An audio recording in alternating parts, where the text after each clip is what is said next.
결혼하셨죠? 지금 행복하시죠? 더 행복하시죠? 그쵸? 안녕하세요. 저는 고등부 원장 전유리입니다. 만나 뵙게 돼서 반갑습니다. 제가 오늘 되게 바쁜 하루였거든요. 그래서 아침에는 분당에서 학부모님과 간담회가 있었어요. 그래서 조그만하게 자리를 마련했는데 이야기를 하다 보니까 그 예비고일에 대한 궁금증 그리고 수학을 어떻게 공부해야 되는지에 대한 이야기를 하다 보니까 3시간이 흐른 거예요. 그래서 정말 심도 깊은 이야기를 나누고 그 뒤에는 이제 대치로 이동을 했어요. 그래서 지금 또 내신 대비 기간이거든요. 내신도 열심히 대비를 하고 그리고 이제 차 막히는 시간을 요리조리 이렇게 뚫고 지금 용인 이 자리에 나와 있습니다. 너무나 영광스러운 자리고 오늘 또 뜻깊은 하루가 됐으면 좋겠습니다. 일단 고등관이 저희가 작년 11월에 설명회를 한번 개최를 했었어요. 그리고 이제 고등부 진행을 막기 위해서 고민을 많이 했는데 솔직히 자신이 없더라고요. 왜냐하면 저는 대치나 분당 같은 학군지에서 아이들을 주로 가르쳤던 터라 대부분 제가 가르치는 스타일은 치열하게 밤새서 코피 날 정도로 그리고 무조건 다 완벽하게 공부를 시키는 스타일이었거든요. 그런데 용인 지역 아이들이랑 이렇게 살펴보니까 제가 그렇게 너무 타이트하게 아이들을 하기에는 역효과가 날 것 같은 거예요. 그래서 오히려 제 방법이 여기서는 맞지 않을 수도 있겠다. 자신감이 없더라고요. 그래서 작년에 설명회는 했지만 막상 수업을 어떻게 할 것인지 제가 여기에서 무슨 역할을 할 것인지에 대한 확신은 서지 않았어요. 그런데 저희가 이제 한 2년 정도 되어 오고 있잖아요. 아이들이 어떻게 성장해 가는가를 쭉 지켜봤어요. 그런데 진짜 놀랍게도 한 50점 정도 나왔던 아이가 그냥 그 다음 성적에서 저희 학원만 옮겼다는 이유 하나만으로 성적이 100점이 나오더라고요. 그 아이가 공부를 안 해서 그랬을까요? 그 아이가 충분히 괜찮은 학원에 다니고 있었고 열심히 공부를 하는 친구였음에도 불구하고 그 전까지는 50점이었던 성적이 왜 우리 학원에 와서는 100점이 나올 수 있었을까요? 너무 신기한 거예요. 그 아이가 그렇게 성적이 나오게 된 그 배경이 뭘까? 이 학원의 매력이 뭘까? 그래서 계속 생각을 해봤어요. 그런데 한 가지더라고요.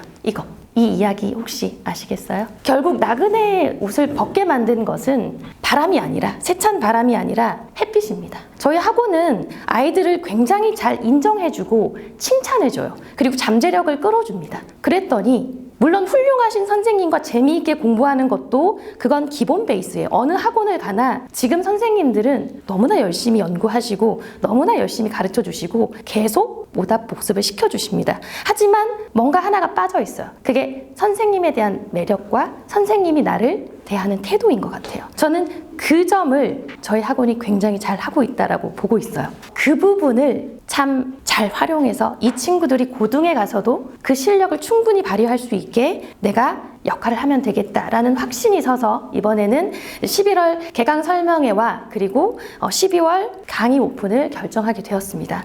그래서 12월에는 공통수학 1으로 한 2반 정도를 오픈할 계획이고 거기에 대한 이야기는 이제 차차 말씀을 드리겠습니다. 그래서 저희 가치관은 공부를 하는 게 즐거워야 되고 그 공부를 하면서 자기 효능감, 내가 할 수 있는 사람이구나, 나도 잘할 수 있구나를 느끼면서 공부를 해야 그게 가르침이 받아들여지고 그게 결국 성적으로 나온다고 보고 있어요.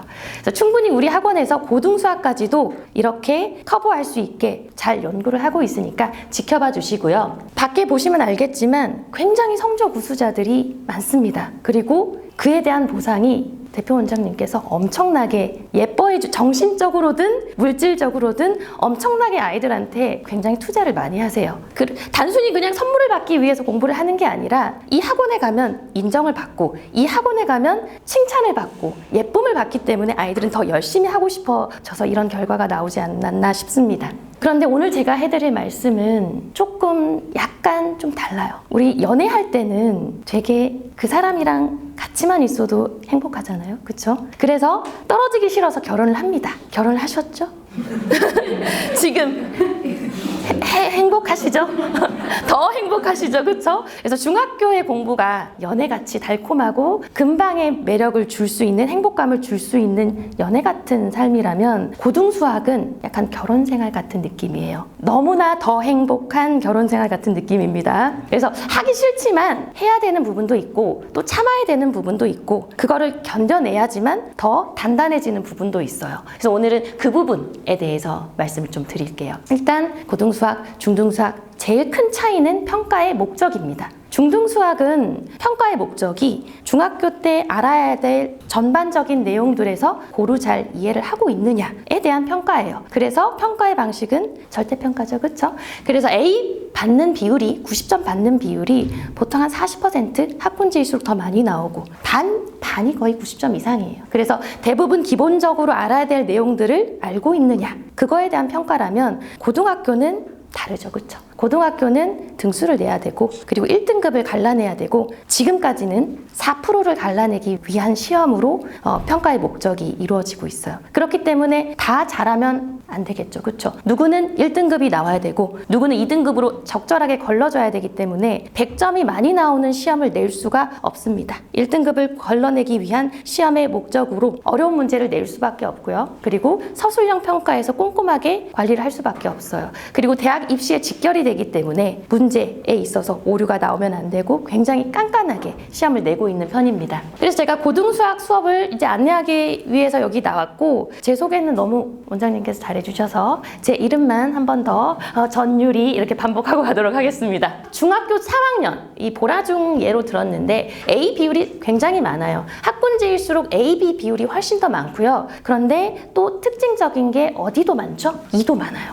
여기는. 그러니까 공부를 중학교 때 어떤 이유에서인지 안 하는 친구들도 많은데 저희 학원에 오시면 이런 친구들이 성적이 급상승하는 사례를 많이 보실 수도 있어요. 그러니까 이 친구들이 방법을 모르거나 아니면 적절한 학원을 찾지 못해서 일단은 손을 놓고 있는 거죠. 그런데 충분히 잠재력이 있는 친구들이고 이 친구들한테 적절한 교육을 하면 이 친구들이 이쪽 상승으로 올라올 수 있는 그런 가능성을 많이 봤습니다. 자, A의 비율이 이 정도라면 고1, 보라고 고1 보시면 A 비율이 확실하게 줄어요. 그리고 점점 내려가서 일단 E의 비율도 많고 한 중간 정도의 성취도의 아이들이 많아집니다. 이거는 물론 상대평가의 그 평가 방식이기도 하지만 일단 고등수학 내용 자체가 어렵기 때문에 전반적으로 중학교에서 다루었던 개념보다 조금 더 많아지고 또 응용력이 더 요구되는 과목들이 많아지기 때문에 성적이 하락할 수밖에 없어요. 어려운 내용을 다루기 때문이죠. 그런데 비교를 해보면 용인 지역에 제가 담당하고 있는 외대부고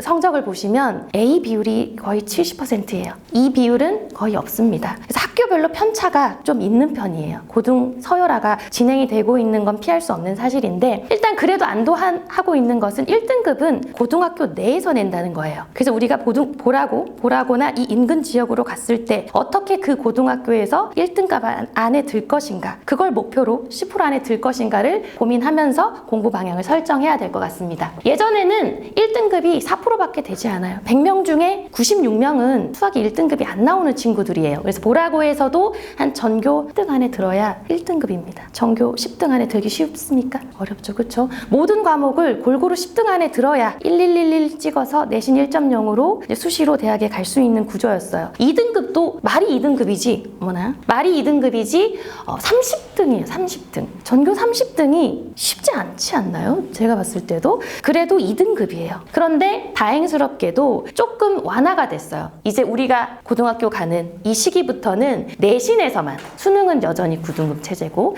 내신에서만 5등급제로 개편이 되어서 1등급을 받을 수 있는 비율이 10%로 늘어났습니다. 그리고 2등급까지 인정되는 비율도 34%까지 늘어났어요. 그래서 예전 같으면 수학 4등급이 어감이 약간 안 좋지 않나요? 수학 4등급이라고 하면 상위권이라는 느낌은 전혀 들지 않거든요. 그런데 수학 4등급의 일부가 충분히 수학에서 2등급이라는 결과를 받을 수 있을 정도로 이제 등급이 완화가 되었어요. 그래서 만약에 수학을 포기하고 있었던 학생이라도 늦게 시작했던 학생이라도 충분히 내신 관리를 하면 2등급은 찍을 수 있고 그리고 조금 더 노력을 하면은 학교별 편차가 있지만 10% 안에 들 수 있는 내신 결과를 충분히 나올 수 있다는 거죠. 그래서 수능은 약간 먼 미래의 일이지만 내신은 모든 눈에 닥친 시험들이기 때문에 철저하게 대비를 하면 충분히 10% 안에 들 수 있고 그것들을 저희 학원에서 이루어 왔다라고 말씀을 드리고 싶어요. 희망적인 것 같아요.